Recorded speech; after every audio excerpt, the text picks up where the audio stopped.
Les équipements industriels représentent l'ensemble des machines et des outils qui sont utilisés au cours d'un processus de production. Donc, pendant que vous produisez, ces machines et ces outils-là interviennent. C'est dire qu'ils sont importants au sein d'une entreprise parce qu'en fait, ils simplifient la production.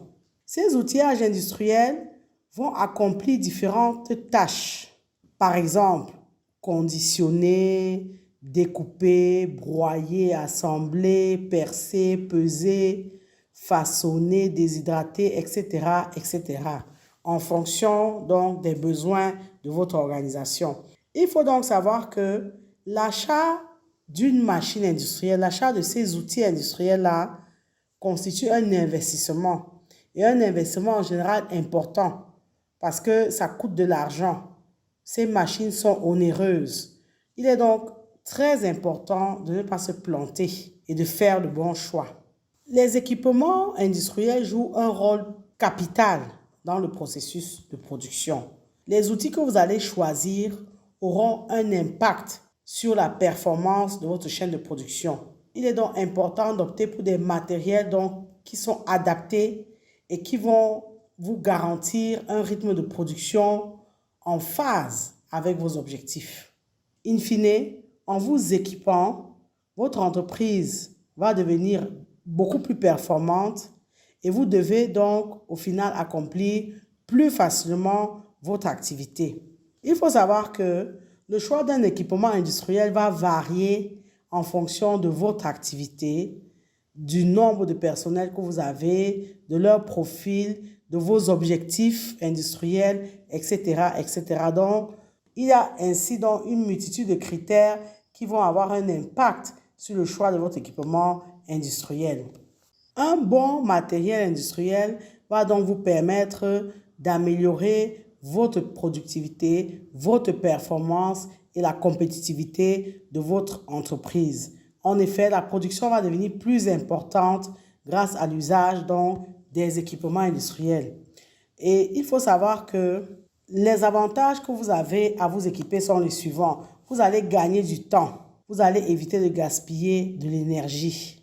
Les machines et les outils vont donc vous permettre, comme on l'a dit et redit, d'améliorer la productivité et l'efficacité de vos équipes. Elles vont vous permettre d'effectuer un meilleur suivi de votre production.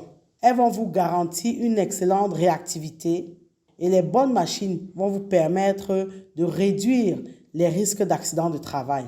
Et enfin, vous allez réaliser des productions de qualité, de meilleure qualité. Mais avant d'acheter ces machines-là, il va être important de savoir que pour trouver les équipements qui répondent spécifiquement aux besoins de votre entreprise, vous devez vous-même connaître quels sont vos besoins. Vous devez maîtriser vos besoins et vos attentes. Il est donc recommandé de définir préalablement ces besoins afin d'avoir des machines qui répondent à ces besoins-là. En amont de votre projet, donc, vous devez vous demander quels sont les besoins que j'ai, quels sont les résultats que je souhaite en termes de production, quel est le rôle que je veux donner à ces machines, à ces outils dans le processus de production. Vous devez donc, in fine, penser à rédiger un cahier des charges. Et ce cahier des charges donc, va détailler l'ensemble des éléments dont vous avez besoin. Ça va vraiment faciliter l'échange avec le vendeur. Et comme on le recommande toujours, il ne faut pas hésiter à visiter des entreprises qui utilisent déjà ces équipements-là. Il ne faut pas hésiter à demander l'avis d'autres entrepreneurs qui utilisent ces machines-là. Ça va vous permettre effectivement d'avoir les points forts, les points d'amélioration, plutôt les points faibles de ces machines-là et anticiper les pannes éventuellement. Nous vous recommandons donc de formaliser de façon précise vos besoins. Donc définir exactement et clairement ce que vous attendez de la machine que vous souhaitez acquérir.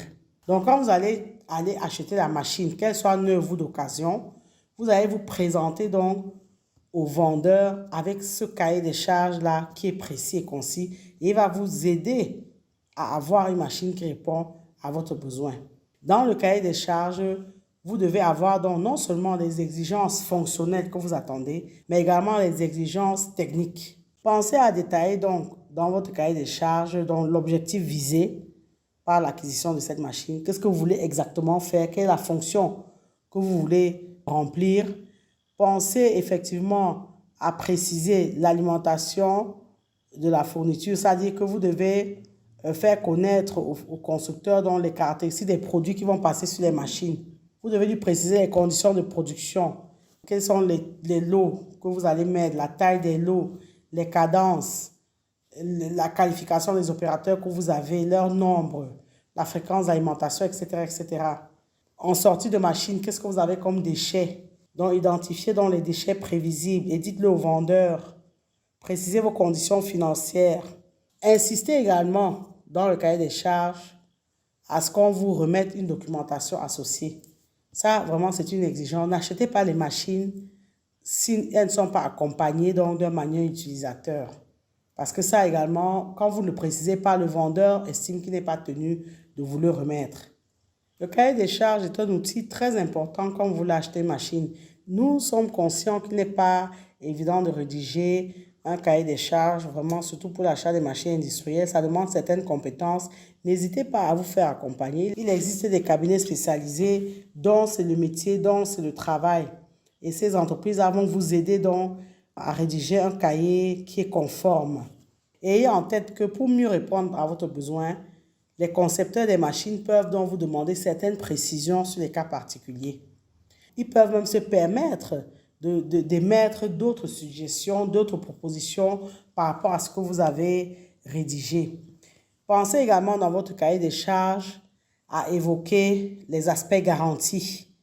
Il faut une garantie constructeur. Cette garantie est nécessaire pour maintenir un matériel apte au fonctionnement normal en cas de défectuosité importante. Donc, précisez toujours comment vous gérez la garantie de votre machine. Dans votre cahier des charges, parlez également du service après-vente. Comment sera géré le service après-vente? Qu'est-ce que vous attendez du constructeur ou alors du vendeur? Les aspects formation également, parce que c'est bien beau d'avoir des machines, encore faut-il savoir les utiliser. Donc, il faut que vous précisiez au fournisseur ou alors que le fournisseur vous précise quel est le niveau de compétences requis pour les personnes qui vont gérer ces machines-là, donc pour les opérateurs. Qu'est-ce qu'il faut comme niveau de compétences et est-ce qu'ils peuvent vous accompagner dans la formation de ces futurs opérateurs-là? Enfin, dans votre cahier des charges, n'oubliez pas la partie maintenance. Ça, c'est très important. Vous devez préciser vos attentes en ce qui concerne la maintenance, que ce soit la maintenance préventive ou alors la maintenance curative. Les pièces de rechange, comment elles seront disponibles? Est-ce qu'elles sont disponibles? Comment ça va se passer? Parce qu'il faut savoir que les opérations de maintenance sont souvent à l'origine des incidents ou des accidents sur les machines. Donc, il faut bien les prévoir, bien définir les risques. Quelles sont les mesures, quelles sont les procédures d'intervention du constructeur? Que ce soit le réglage des machines, que ce soit le graissage des machines, que ce soit l'entretien de ces machines-là ou le dépannage proprement dit. Donc, il faut définir comment vous allez faire la maintenance des machines que vous comptez acheter. Il y a une chose qu'il faut avoir en tête, c'est que dans l'industrie agroalimentaire, on doit utiliser idéalement de l'acier inoxydable parce que ça met à l'abri des risques de corrosion. Or, dans nos contextes, beaucoup de constructeurs de machines n'emploient pas toujours l'acier inoxydable. Ça fait donc qu'il n'y a pas une garantie du respect d'un minimum de normes sanitaires et d'hygiène. Donc ça également, c'est un point clé que vous devez imposer dans le cahier des charges. Ça doit être une exigence parce que sinon on va vous fabriquer votre machine avec n'importe quel matériel et in fine, avec les risques que ça comporte. Vous allez fabriquer des produits, on a utilisé du matériel qui contient du plomb et vous pouvez vous retrouver à avoir des problèmes si jamais on analyse votre production. En dehors de la machine proprement dit, quand vous vous équipez sur le plan industriel, il y a d'autres points clés que vous devez avoir en tête. Dans nos contextes, nous avons énormément de problèmes d'énergie, d'électricité.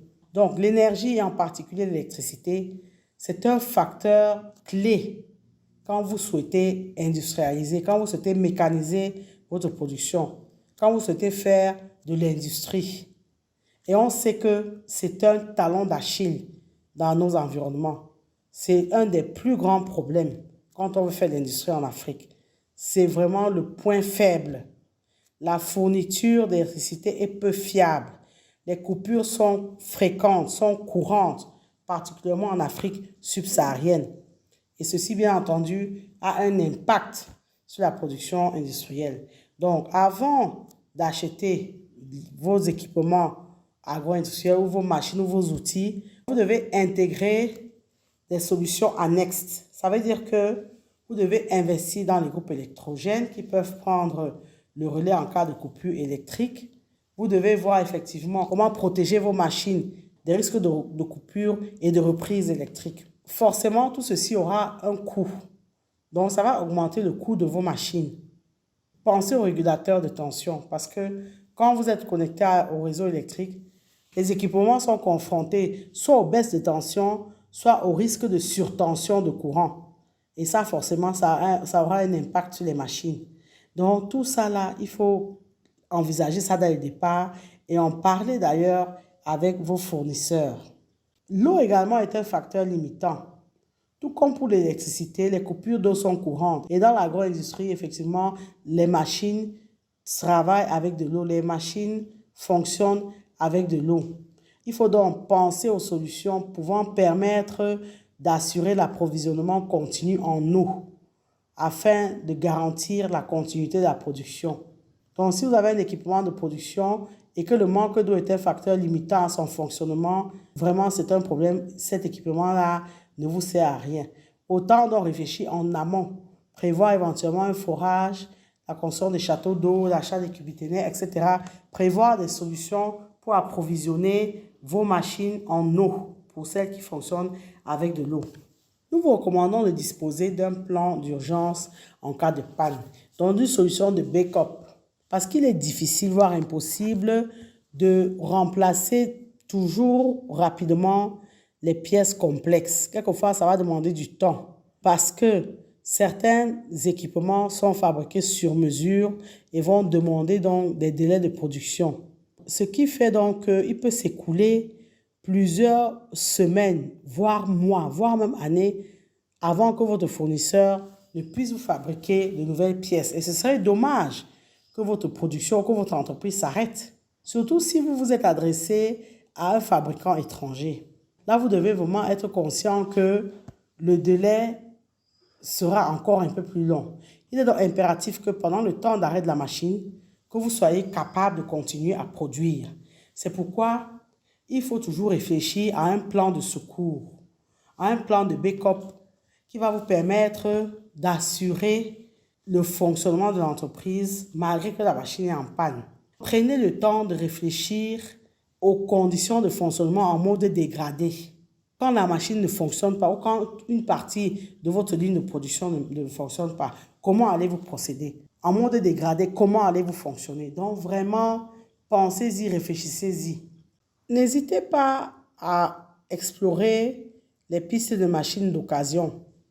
Ça également, ça peut être intéressant parce que vous pouvez avoir de bonnes machines que vous achetez à un moindre coût que celle qui est neuve. Mais ayez quand même en tête que acheter des machines en occasion, ce sont des opérations risquées parce que ce n'est pas toujours évident et vous n'êtes pas sûr que ces machines d'occasion vont répondre à vos besoins. Mais pour un début, pourquoi pas? C'est un risque à prendre. Donc, vous l'avez compris, il ne faut pas vous lancer dans l'achat des équipements de production par hasard, ou plutôt au hasard. Il faut prendre le temps de la réflexion et surtout formaliser vos besoins, vos attentes. Il ne sert à rien d'investir dans des machines que vous n'allez pas pouvoir utiliser parce que vous n'avez pas d'opérateur performant, que vous n'allez pas pouvoir maintenir aussi. Inutile également d'acheter une machine qui va s'arrêter de fonctionner à la première coupure électrique. Donc, pensez à tout, prenez tout en compte. Nous espérons que cette vidéo vous a été utile. Si c'est le cas, pensez à partager la vidéo massivement afin effectivement de nous accompagner dans ce travail de vulgarisation. Pensez également à nous laisser un commentaire qui pourrait nous encourager. Abonnez-vous à notre page AgriTV Web si ce n'est pas encore le cas. Pensez également à activer la cloche de notification pour être informé de l'apparition de nos nouvelles publications. Et n'oubliez jamais que savoir est le point de départ, mais c'est agir qui fait et qui fera toujours toute la différence. Maintenant que vous savez, place à l'action.